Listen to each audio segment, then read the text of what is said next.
لیکن آپ لوگوں کو ایک ہدیہ دے سکتا ہوں بھائی, آپ لوگوں کو ہدیہ دے سکتا ہوں. ارے احمد آباد والے بولو تو صحیح یار, ایک ہدیہ دوں. دیکھو زندگی بھر آپ 3 باتوں کا معمول بنا لو. میری اس بتائی ہوئی بات پر اگر آپ نے عمل کر لیا تو آپ کی قیامت تک کے آنے والی نسلوں میں انشاءاللہ دین داخل ہو جائے گا اور کوئی فقیر نہیں رہے گا. عمل کرو گے بھائی؟ نمبر 1, 313 مرتبہ سورہ اخلاص پڑھنے کی عادت ڈالو. 313 مرتبہ درود شریف پڑھنے کی عادت ڈالو اور 313 مرتبہ استغفار پڑھنے کی عادت ڈالو. بس یہ 3 کام کرو آپ, لیکن نمازوں کی پابندی کے ساتھ. انشاءاللہ اتنی خیریں تم دیکھو گے, اتنی خیریں دیکھو گے, اتنی خیریں دیکھو گے, اتنی دعائیں قبول ہوں گی, اتنا مال اللہ دے گا, فرشتے جو ہے نا پیٹیاں بھر کے پیسے پہنچائیں گے تم کو. کرو گے انشاءاللہ؟ 10 مرتبہ سورہ اخلاص پڑھو, جنت تک محل تیار ہو جاتا ہے, صحیح حدیثوں میں. 20 مرتبہ پڑھو, 2 محل. 30 مرتبہ پڑھو, 3 محل. اور 313 مرتبہ پڑھو گے تو کتنے محل تیار ہوں گے بھائی؟ 31 محل. اور 104 مرتبہ قرآن شریف پڑھنے کے برابر ثواب.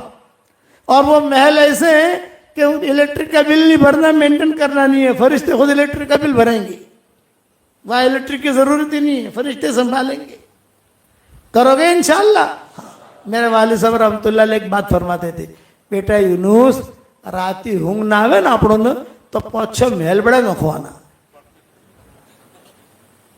میرے والد صاحب کہتے تھے کہ رات کو نیند نہیں کروٹیں بدلتے ہو نا تو 5-6 محل یعنی 60 مرتبہ سورہ اخلاص پڑھ لینے کا سوتے سوتے, تو اپنا جنت بنگلہ بھی تیار ہو جائے گا اور نیند بھی آ جائے گی.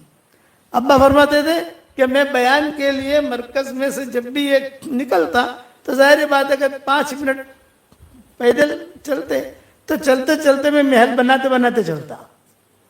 10 مرتبہ پڑھ لوں, کہیں 15 مرتبہ پڑھ لوں. کہا اللہ پاک یہ محل تو ہمیں دے دینا. اور ایک بات بتاؤں کہ اللہ ضرور دے گا. اب تھوڑا بھاؤ ہم نے بڑھا دیا.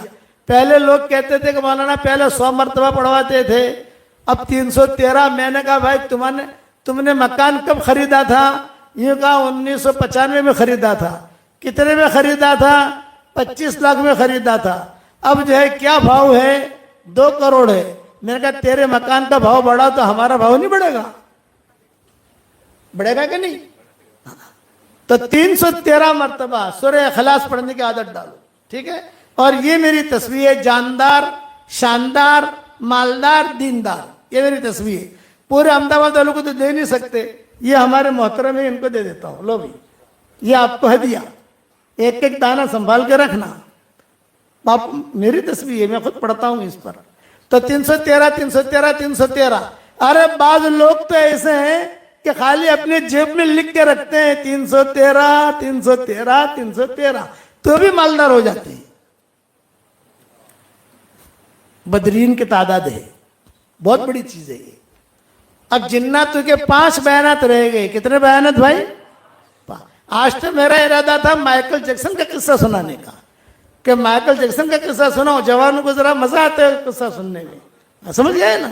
لیکن اب وقت نہیں, اب ہم تھک گئے ہیں, صبح بھی ہمیں بیان کرنا ہے.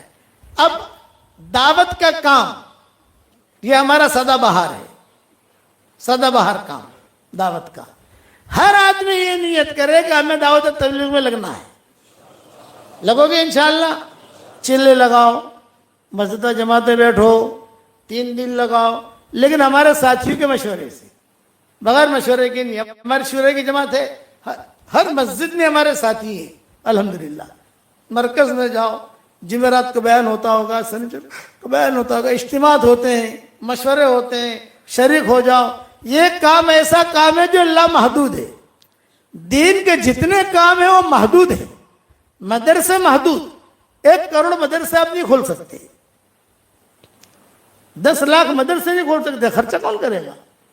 مکتب بھی قائم اتنے نہیں کر سکتے آپ جو اتنے خانقاہیں نہیں بنا سکتے.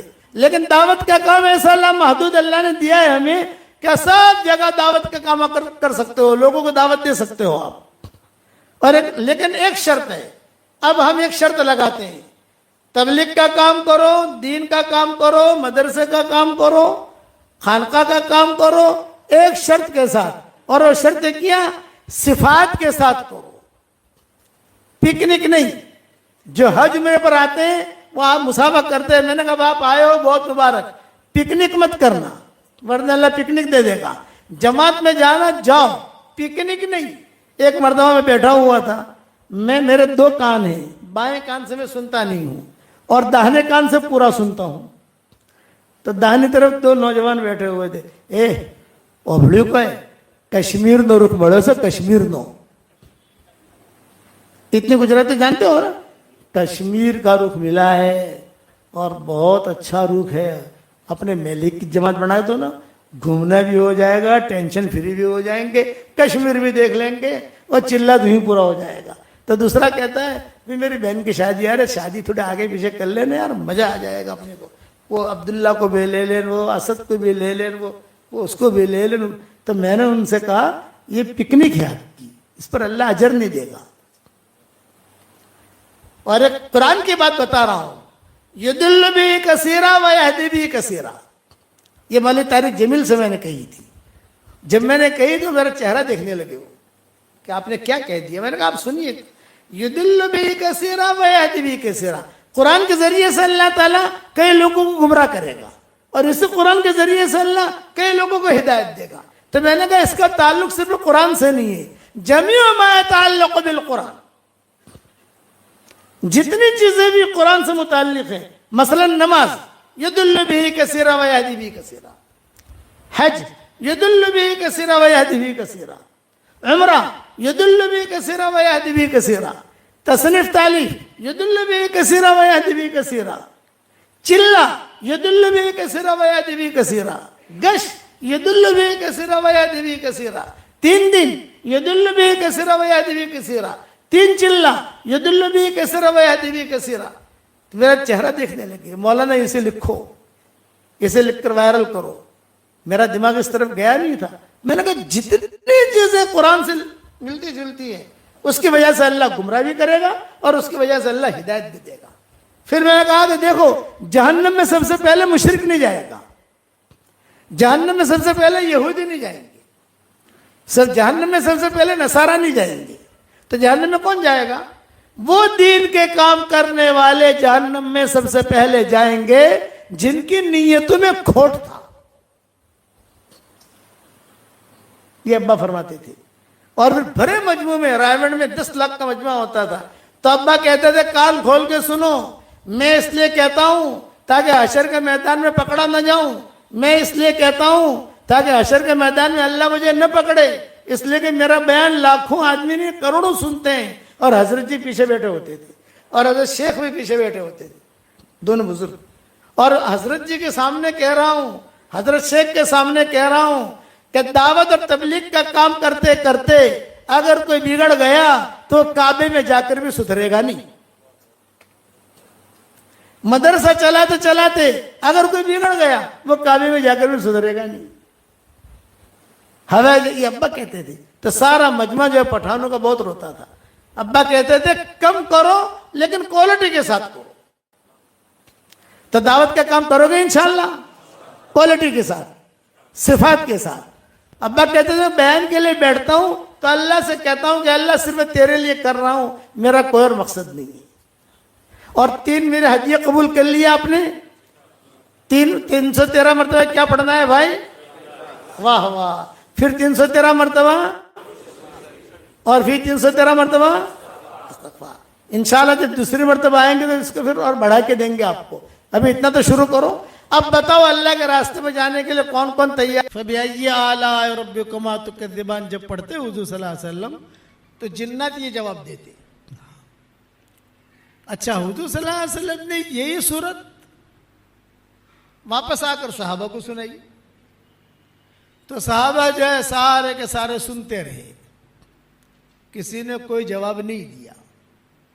جب آپ نے پوری صورت پوری کر لی تو آپ نے فرمایا تم سے تو جنات اچھے ہیں، تم سے تو جنات اچھے۔ ہر مرتبہ یہ کہتے رہے فَبِأَيِّ آلَاءِ رَبِّكُمَا تُكَذِّبَانِ میں پڑھتا تو جواب میں کہتے ارے اللہ تیرے احسانات تو ہم پر اتنے ہیں کہ ہم تو تیرے احسانات کے نیچے دبے ہوئے ہیں. پھر حضور نے کہا جب تم سورہ رحمان پڑھو اور فَبِأَيِّ آلَاءِ رَبِّكُمَا تُكَذِّبَانِ پر پہنچو اور آخر میں جب پہنچو نماز میں نہیں عام جیسے پڑھتے ہیں تو یہ کہہ دیا کرو. وہ ساری کی ساری تفصیل میں نے واٹس ایپ کے سبقوں میں اور اپنی کتابوں میں لکھ بھی دی ہے, واٹس ایپ کے سبقوں میں بیان بھی کر دیے اور بیانوں میں بھی کہہ دیے. اب جناتوں کے متعلق کچھ سن لو. آپ صلی اللہ علیہ وسلم نے تقریباً 6 بیان کیے ہیں جناتوں میں, اور جناتوں نے جتنا حضور صلی اللہ علیہ وسلم کا ساتھ دیا اتنا انسانوں نے نہیں دیا. انسان تو جو ہے لڑائی پر آ گئے, احد میں لڑائی پر آ گئے, بدر میں لڑائی پر آ گئے, خندق میں لڑائی پر آ گئے, مخالفتیں کی. جناتوں نے مخالفتیں نہیں کی, بات مان لی جناتوں نے کہ جب پتہ چلا کہ دنیا میں کچھ ہوا ہے تو یہ سارے کے سارے جنات جو ہے وہ ڈھونڈنے کے لیے نکلے کہ دنیا میں کچھ ہوا ہے. چاند کے 2 ٹکڑے بھی ہو گئے اور کچھ فضائیں بھی کچھ الگ الگ ہیں. تو وادی نخلا میں جب پہنچے تو حضور صلی اللہ علیہ وسلم وہاں فجر کی نماز پڑھا رہے تھے اور جناتوں نے پیچھا کر آ رہے یہی ہے معاملہ. جو معاملہ ہے دنیا بھر میں وہ یہی ہے. اسی وجہ سے سارا دنیا کا نظام بدلا ہوا ہے. خالی مکہ مدینہ کا نظام نہیں, ساری دنیا کا نظام بدلا ہوا یہی ہے. تو جنات جو ہے وہ چپکے سے سن کر چلے گئے, حضور سے ملے نہیں. آپ صلی اللہ علیہ وسلم نماز پڑھا کر فارغ ہوئے تو قرآن کی آیتیں نازل ہوئی. وَإِذْ صَرَفْنَا إِلَيْكَ نَفَرًا مِّنَ الْجِنِّ يَسْتَمِعُونَ الْقُرْآنَ فَلَمَّا حَضَرُوهُ قَالُوا أَنصِتُوا فَلَمَّا قُضِيَ وَلَّوْا إِلَىٰ قَوْمِهِمْ مُنذِرِينَ قَالُوا يَا قَوْمَنَا إِنَّا سَمِعْنَا. یہ جناتوں نے کہا. جب جنات پہنچے تو جو جنات کا سردار تھا اس نے کہا خاموش رہو خاموش رہو خاموش رہو, سنو سنو سنو کیا پڑھ رہے ہیں. بس انہوں نے سنا, قرآن سنا, سنتے ہی جو ہے واپس بھاگے اور اپنے جو بڑا بادشاہ تھا یا جو بڑا آدمی تھا ان کا, انہوں نے جا کر کہا کہ دیکھو یہ ایسی باتیں ہوئی ہیں. تو کئی جن جو ہے حضور کو دیکھے بغیر بھی مسلمان ہو گئے. تو یہ امام صاحب نے جو نماز پڑھی اس پر میں قصہ پڑھائی, اس پر میں قصہ سنا رہا ہوں جناتوں پر. تو حضور صلی اللہ علیہ وسلم کے پاس باقاعدہ تاریخ لینے آتے تھے. جیسے تاریخ دی جاتی ہے نا, ابھی بنگلور جانا ہے, کون سے تاریخ میں جائیں گے, کیا کریں گے, کیا. تو آپ کے پاس بھی ٹائم لینے آتے تھے. 3 بیان مکہ مکرمہ میں ہوئے ہیں, 3 بیان مدینہ منورہ میں ہوئے ہیں.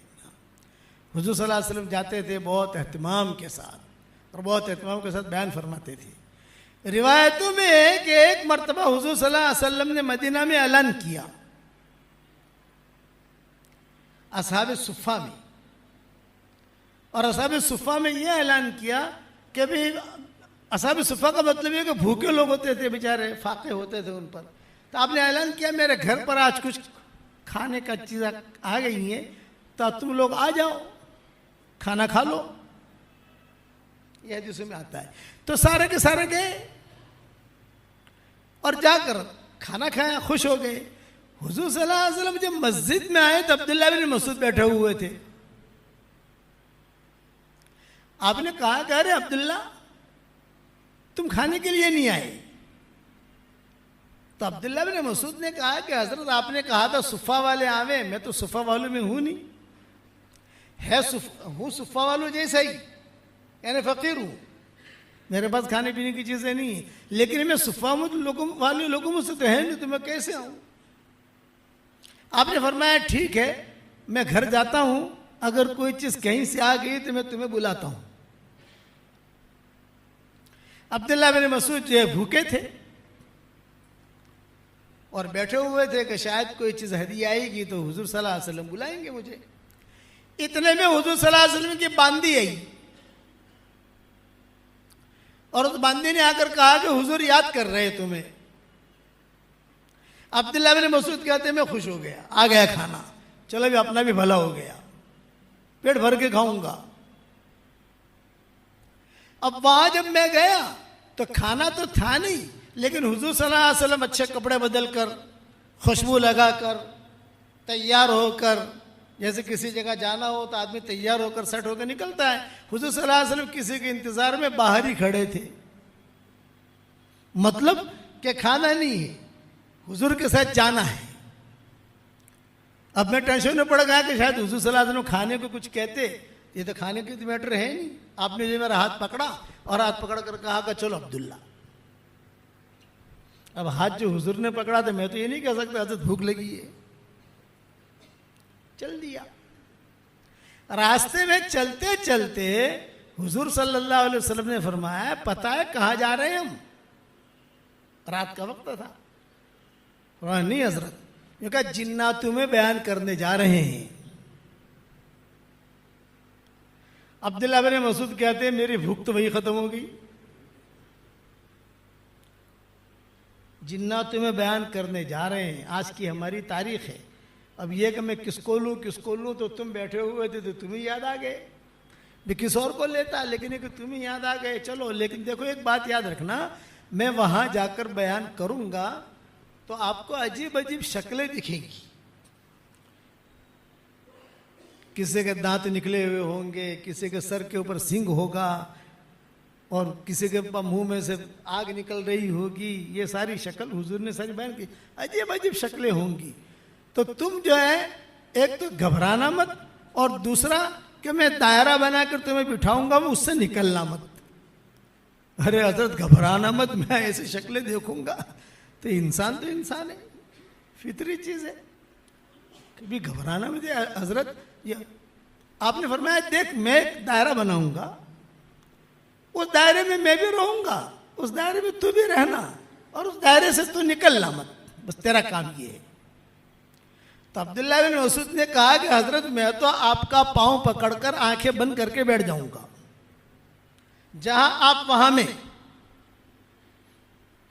آپ کو چک لے گئے تو مجھے بھی لے جائیں گے، اور اگر آپ کا اکرام کیا تو میرا بھی اکرام کریں گے، لیکن میں تو آپ کا پاؤں پکڑ کے بیٹھ جاؤں گا۔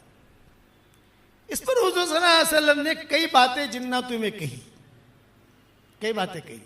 جناتوں نے شکایت بھی کی انسانوں کی کہ انسان ہمارے ساتھ ایسا کرتے ہیں، لمبے بیانات ہیں، لمبی مضمون، لیکن امام صاحب نے خلق الانسان من صلصال کالفخار جو پڑھا ہوا خلق الجان من مارج من نار، تو یہ مضمون میرے ذہن میں آیا، حالانکہ کئی سالوں سے میں نے مضمون بیان نہیں کیا ہے۔ تو جنات نے حضور صلی اللہ علیہ وسلم کا بہت احترام کیا۔ عبداللہ بن مسعود کہتے تھے کہ سارے کے سارے ایسے دھیان سے سنتے تھے کہ انسان نہیں سنتے، انسان تو کبھی یہاں دیکھے گا، کبھی پانی لائے گا، کبھی بھائی کیا ہوا دیکھ ذرا، اشارہ کرے گا، وہاں کچھ نہیں۔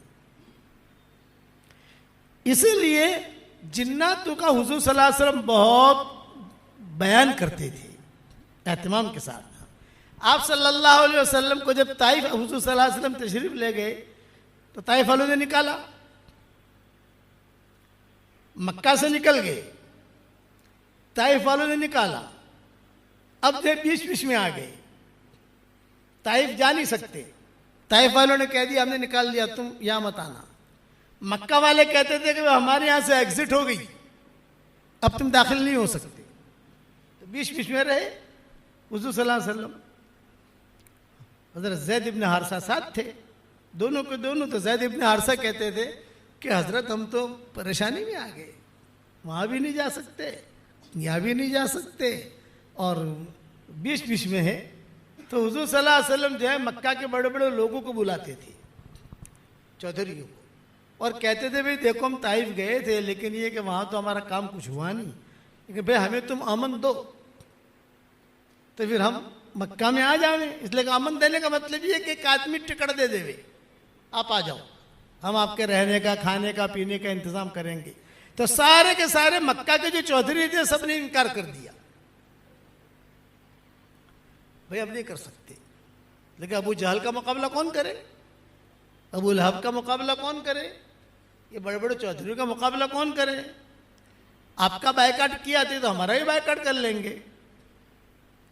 ہم نہیں کر سکتے. اچھا حضور صلی اللہ علیہ وسلم کا نکاح حضرت خدیجہ کے ساتھ ہو گیا تھا, بچیاں پیدا ہو گئی تھی, سارا نظام تھا, اب تو اسلام آ گیا, اسلام لے کر ہی گئے تھے وہاں طائف. تو یہ جنات تھے جو راستے میں مدد کرتے تھے حضور کی. انسان تو کوئی جا نہیں سکتا, کھانا ہے پینا ہے, طائف کے انگور ہیں, یہ ہے وہ ہے, وہ چپکے سے دے دلا کر چلے جاتے تھے. حضور صلی اللہ علیہ وسلم بڑے پریشان, کبھی بیچارے یہ لوگ آتے ہیں کام کر کے چلے جاتے ہیں, دے جاتے ہیں, ان کو ہم دعوت بھی دیتے ہیں, لیکن یہ کہ یہ انسان ہماری مدد کب کریں گے. تو مکہ مکرمہ میں ایک چودھری تھا, اس کا نام تھا مطعم. حضرت عائشہ رضی اللہ تعالی عنہ کی منگنی پہلے اس کے بیٹے کے ساتھ ہوئی تھی. مطعم اس کا نام تھا, بہت بڑا چودھری تھا, مشرک تھا, اور شرک کی حالت میں ہی مرا. تو بدر میں حضور صلی اللہ علیہ وسلم نے اعلان کیا کہ مطعم کا مجھ پر اتنا بڑا احسان ہے کہ اگر آج وہ زندہ ہوتا اور یہ مشرکین مکہ کے بارے میں سفارش کرتا تو میں اس کی سفارش قبول کرتا. یہ بدر میں اعلان کیا, احسان کیا. احسان یہ کہ یہ مطعم نے بدر طائف سے واپسی پر ساتھ دیا, باقی سب نے تو نہ کہہ دیا. جنات جو ہے یہ آتے رہے جاتے رہے, لیکن جنات ہیں بھئی. جنات جو ہے یہ ہاسپٹل نہیں بنائیں گے, جنات ہوائی جہاز نہیں بنائیں گے,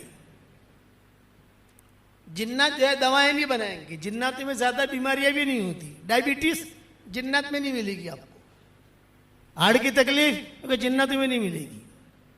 لیکن وظیفے انہیں بڑے یاد ہیں, وظیفے اس میں ٹاپ 1 ہے, انسانوں کو ہی پتہ نہیں. وہ ایسے ایسے چٹکلے بتا دیں گے کہ آدمی جو ہے وہ کہیں سے کہیں پہنچ جائے گا.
کہ حضرت عبداللہ کا نکاح حضرت آمنہ کے ساتھ اس وقت ہوا جب حضرت عبداللہ کی عمر 17 سال کی تھی.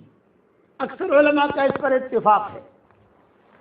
اور کچھ ہی دن انہوں نے بیوی کے ساتھ گزارے ہیں, کچھ ہی دن, جیسے ہاشم نے سلمہ کے ساتھ کچھ ہی دن گزارے تھے, اسی طریقے سے کہ عبداللہ نے بھی کچھ ہی دن اپنی بیوی کے ساتھ گزارے. لیکن چونکہ یہ جوان ہو چکے تھے, انہیں شکار کا بہت شوق تھا. عبداللہ کو بہت شوق تھا, یہ اکیلے شکار کھیلنے جاتے تھے. ایک مرتبہ ایک بہت بڑا حادثہ ہوا, جب میں کل بتانا آپ کو بھول گیا, وہ سن لو, پھر اگلی تفصیل انشاءاللہ بیان کروں گا. حادثہ یہ ہوا کہ سارے جتنے بھی یہود نصارہ سے پہلے ذہن میں رکھو کہ مکہ مکرمہ میں 3 قسم کے لوگ رہتے تھے. نمبر 1 مشرکین مکہ جو بت وغیرہ کی پوجا پاٹ کرتے تھے. نمبر 2 اہل کتاب یہود نصارہ جن کو علم نجوم بھی تھا، تورات انجیل کے ماہر بھی تھے، اور انہیں پتا تھا کہ ایک نبی آنے والا ہے اور یہی آنے والا ہے، یعنی اسی جگہ آنے والا ہے مکہ مکرمہ میں. تو اس طریقے سے وہ لوگ بھی انتظار میں تھے.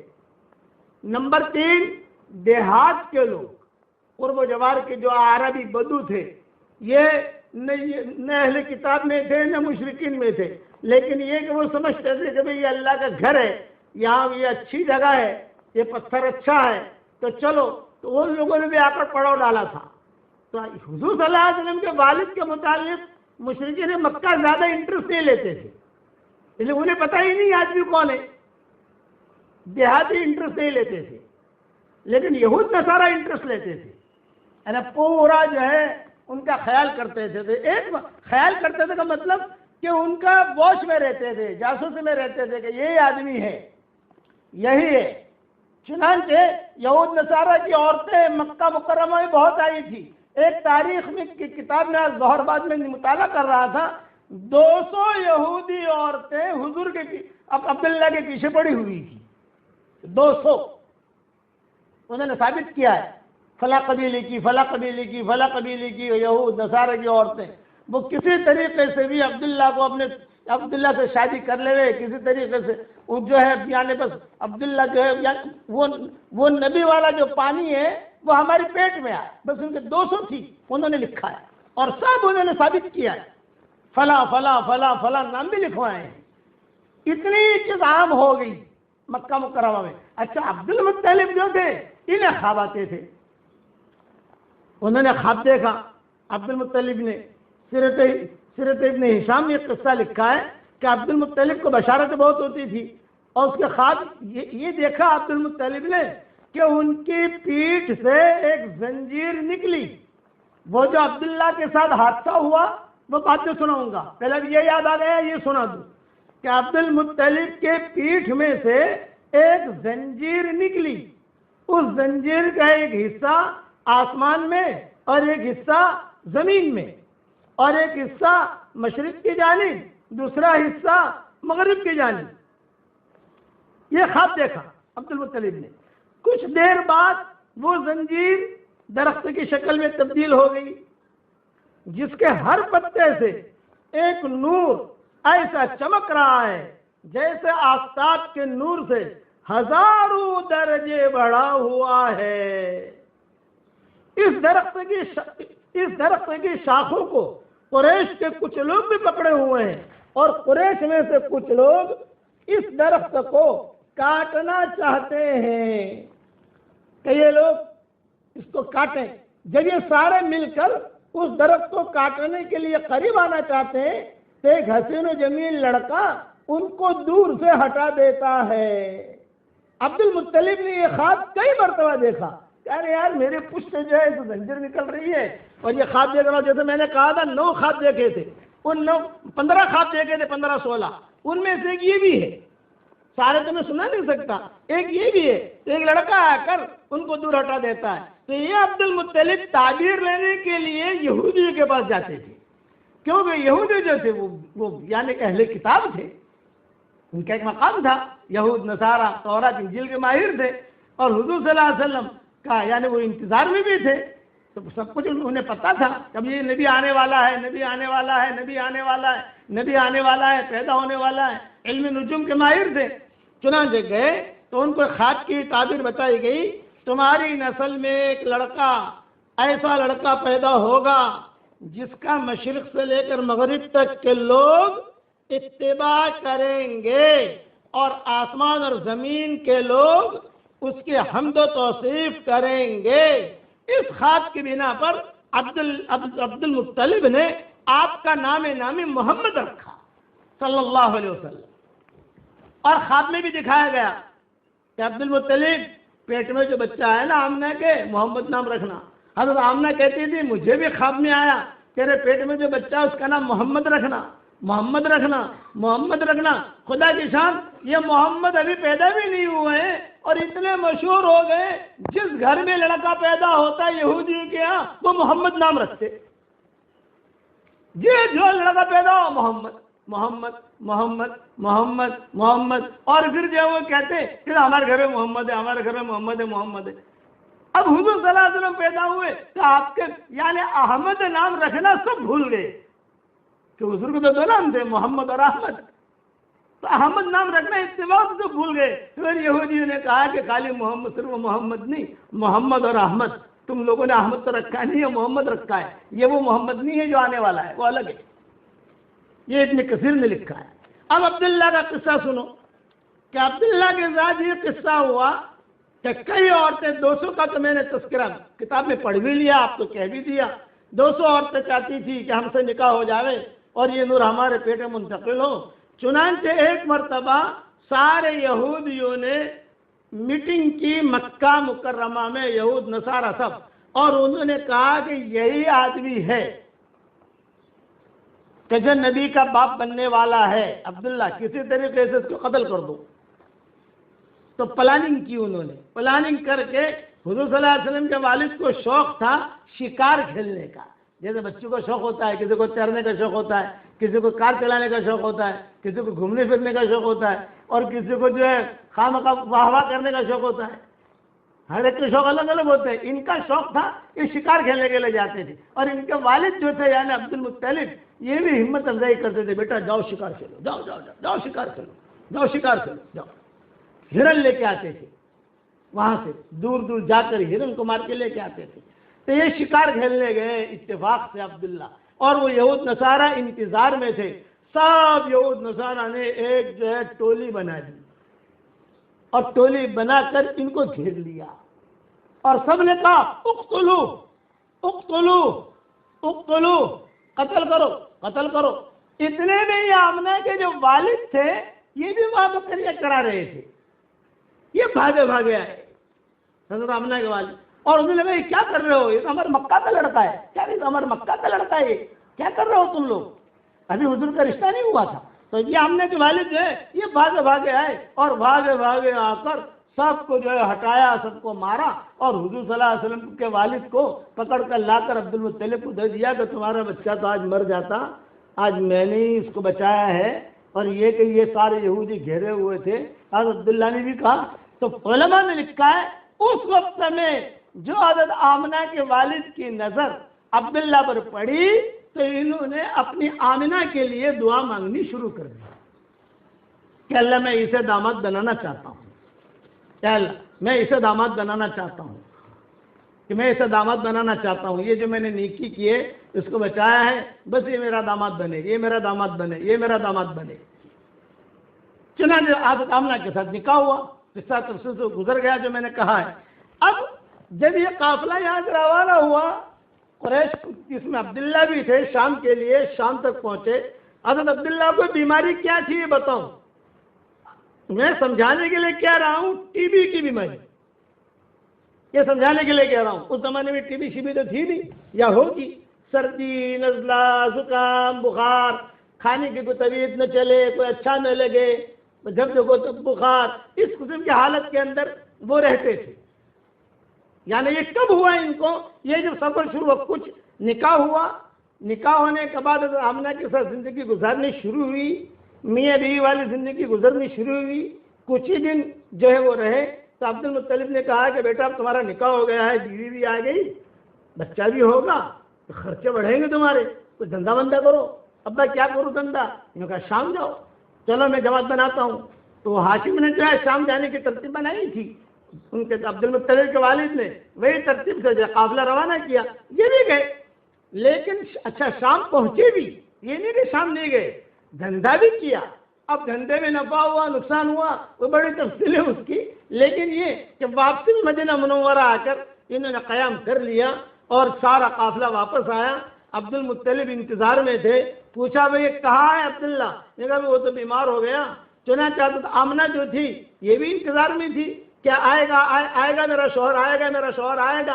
اطلاع ملی کہ نہیں طبیعت بہت خراب ہے ان کی، حارث کو بھیجا عبد المطلب نے. حارث یہ بڑا بیٹا تھا, یہ بھی دیر سے پہنچے, راستے میں ان کا بھی کچھ ساتھ کے ساتھ قصہ ہو گیا حارث کا. وہ گئے تو بھائی کو دیکھنے وہاں, کبھی وہاں جا کر عبداللہ کو دیکھوں, کوئی معاملہ ہو گیا, 10 دن میں پہنچنا ہے, 15 دن میں پہنچے, 20 دن میں پہنچے, دیر ہو گئی. وہاں جب پہنچے, وہاں پہنچ کر لوگوں نے کہا کہ بھئی ہم نے تو جو ہے عبداللہ کو بہت بچانے کی کوشش کی, وہ بچ نہیں سکا, اور نابغہ کے مکان میں ہم نے دفن کر دیا وغیرہ وغیرہ. اب یہ حارث کو یہ ہوا کہ باپ کو جا کر کیا کہوں گا اور بھابھی کو کیا کہوں گا. حضرت آمنہ تو بھابھی ہوئی, یہ کہا بھابھی کو کیا کہوں گا, باپ کو کیا کہوں گا, عبد المطلب کو کیا کہوں گا, مکہ والوں کو کیا کہوں گا. اچھا, بعض لوگوں نے یہ بھی لکھا ہے کہ چونکہ جب یہ مدینہ آئے عبداللہ, تو مدینہ تو یہودی سے بھرا ہوا تھا, تو بھرا ہوا تھا یہودی, وہ بھی دیکھنے آتے تھے. ہاذا ہوا تھا, ہاذا ہوا تھا, ہاذا ہوا تھا, ہاذا ہوا تھا. یہی ہے وہ نبی کا جو باپ ہے, وہ یہی ہے. نبی کا جو باپ ہے وہ یہی ہے. وہ کیسے پہچانتے تھے؟ تو بعض علماء نے لکھا ہے کہ ان کی پیشانی پر یا ان کے ہاتھوں پر یا ان کے ہونٹ پر یا ان کے ناک پر یا کان پر جو تل تھے, وہ تل سے پہچانا انہوں نے کہ یہ ہے. ہماری کتابوں میں یہ لکھا ہے, یہ آخری نبی کا ابا یہ. نظریں بھی لگی, بیماریاں بھی. چنانچہ عبداللہ کا تو مدینہ منورہ میں انتقال ہوا. اب یہاں انتظار میں مکہ والے کہ کیا ہو رہا ہے, کیا خبر آتی ہے, کیا خبر آتی ہے. کتابوں میں لکھا ہے کہ جب عبداللہ کے انتقال کی خبر لے کر یہ حارث مکہ مکرمہ پہنچے تو یہ ڈر رہے تھے کہ سب سے پہلے میں کس کو خبر کروں. کیوں؟ اس لیے کہ آمنہ کا گھر یعنی عبداللہ کا گھر اور عبد المطلب کا گھر دونوں گھر قریب تھے. عبد المطلب کو تو عبداللہ سے بہت محبت تھی, اپنے پاس ہی رکھتے تھے. جس بچے سے محبت ہوتی ہے اپنے قریب ہی رکھتے ہیں اس کو. تو کہا کہ میں آمنہ کے پاس جاؤں یا عبد المطلب کو کہوں. چنانچہ سیدھے باپ کے پاس آئے. اب جب باپ کے پاس آئے تو حضرت آمنہ ہی بھاگی بھاگی آ گئی, قریب قریب میں تو تھا ہی, بھاگی بھاگی آ گئی. بھائی کیا خبر ہے عبداللہ کی, کیا خبر ہے, عبداللہ کہاں ہے, کیسی طبیعت ہے ان کی. اور انہوں نے آہستہ سے کہا اپنے ابا سے کہ ابا بھائی کا تو انتقال ہو گیا ہے. جب آمنہ نے یہ سنا تو ظاہری بات ہے کہ فکر ہوئی, یا غم ہوتا ہے, فطری چیز ہے. اور حمل بھی تھا, حضور صلی اللہ علیہ وسلم پیٹ میں آ چکے تھے. خواب تو اچھے اچھے آ رہے تھے, لیکن شوہر کا چلے جانا یہ بھی بڑی چیز ہے. جب یہ خبر پہنچی, آمنہ نے جب یہ سنی تو علماء نے لکھا ہے کہ آمنہ نے بڑے زبردست درد بھرے اشعار پڑھے. وہ اشعار تو میں نہیں پڑھتا, اس کا ترجمہ پڑھتا ہوں. یہ کہا کیا رے عبداللہ بقہا کی آغوش, ہاشم کے صاحبزادے سے